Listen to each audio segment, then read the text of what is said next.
Yeah. Week 2.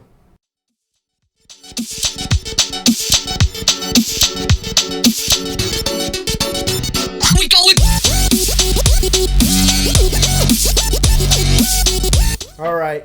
It's your host as always, Steve Shears, Bend, Don't Break. And we're back with another recap show for week 2. So as always, let's jump into the first matchup.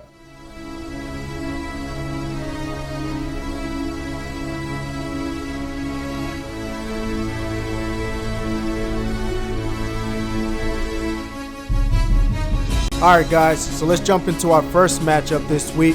Las Vegas Red Zone Weapon up against Polygon Man's Solid Snake. Final score 145 to 160, giving Polygon Man the win by 15. So let's jump into his top 3 players this week.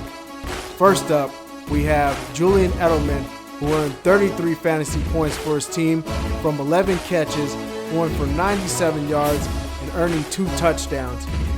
Highlight play of the week to me, 22-yard touchdown pass dive into the end zone. Next, we have Odell Beckham Jr., who got 27 fantasy points from 7 catches, 146 yards, and 1 touchdown. This man gave Giants their first TD of the game from a 67-yard pass. Last, but certainly not least, Browns D and special teams, getting them 27 fantasy points, allowing their opponents only 14 points, and recovering 3 fumbles, went for 7 sacks, and even got themselves a touchdown. This touchdown was gained from Travis Benjamin's 78-yard punt return, coming back from last week's 70-point defeat. Well-earned win for Polygon Man. Not a surprise. Still, I expected more.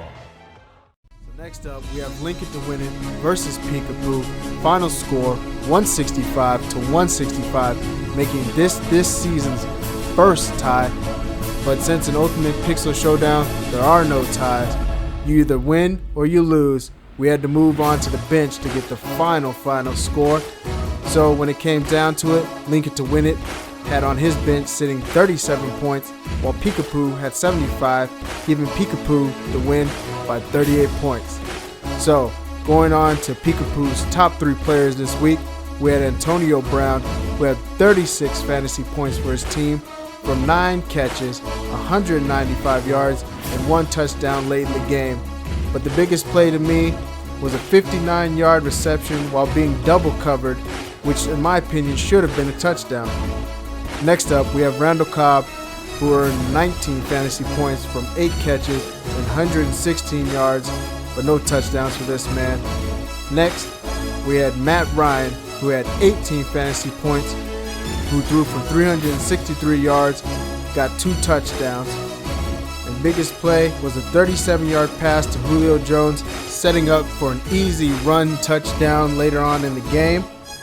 But with this, Peekaboo also had another player score 18 fantasy points, who was Terrence Williams, who had 4 catches for 84 yards and 1 touchdown himself. Biggest play was a 42-yard catch for a game-sealing TD for the Dallas Cowboys.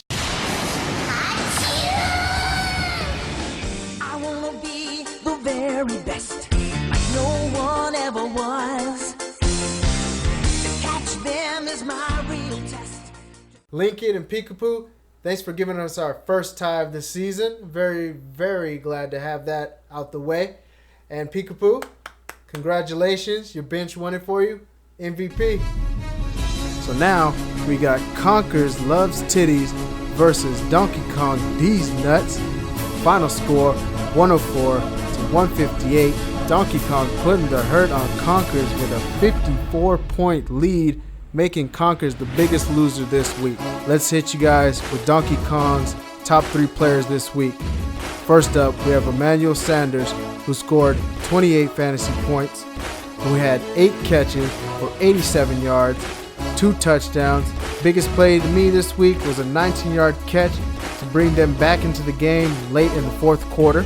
Next, we have also from the Denver Broncos, Peyton Manning, who had 20 fantasy points, threw 256 yards, had 3 touchdowns, but unfortunately had 1 interception. No big plays for this man this week. Next up, we had Giovanni Bernard come in after Jeremy Hill suffered a fumble. So this man had 16 fantasy points, 20 carries, 123 yards. So basically when he jumped in, he showed Jeremy Hill how it was done. Wow, okay. So Conkers definitely took his ass kicking. Hey, what can I say, buddy? Donkey Kong beating on his chest another week. Next matchup. Now we got Neo Cortex versus Jiggly Slut. Final score 129 to 176, giving Jiggly Slut the win by 47 points. Now let's jump into Jiggly Slut's top 3 players.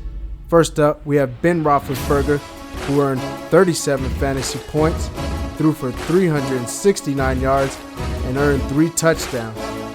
Next up, we got Rob Gronkowski, 24 fantasy points, 7 catches, earning 113 yards and 1 touchdown.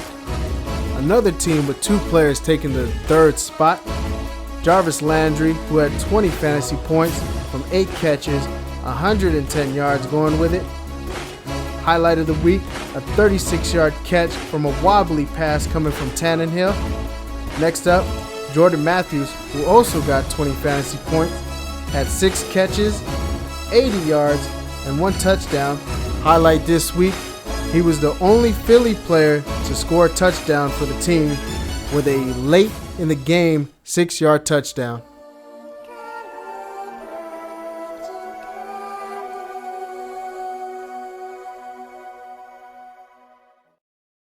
Okay, so Neo Cortex and Jiggly Slut. Best way to put that matchup's ending. Someone left 2-0 and the other one left 0-2, so we got 2 for 2. On to the last one. Our final matchup, we have Jack and Daxter's Eco Legends versus Ghost of Sparta, 163 to 150, giving the win to Jack and Daxter by 13 points. So let's jump into Jack and Daxter's top 3 players this week. Coming back again for the number 1 spot for Jack and Daxter is Julio Jones with a 26 fantasy points, 13 catches, 135 yards, no touchdowns though. Highlight play of the week was bringing in a catch over Merriweather after a horrible pass was thrown. Next, we have Russell Wilson, 21 fantasy points, threw for 206 yards, had 2 touchdowns, fortunately had 1 interception. This man did the best he could for his team, scrambling, but in the end, they still took a loss. Now again, 3rd team to have 2 players take the 3rd spot. First, we have Adrian Peterson, who had 18 fantasy points, had 29 carries, and 134 yards, no touchdowns. Highlight play this week was a short pass to AP from Teddy Bridgewater just before almost taking a sack. AP converted this short pass into 49 yards, keeping the play alive.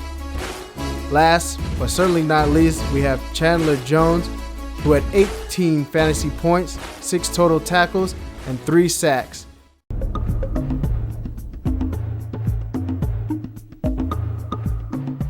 Not a bad way to end this week's recap. One of the closest matchups, 13, can take that. When it really comes down to it, Ghost of Sparta lost to a good team, the better team. Hey, from all of us over here at Bend Don't Break family, thanks for having us. We'll catch you next week.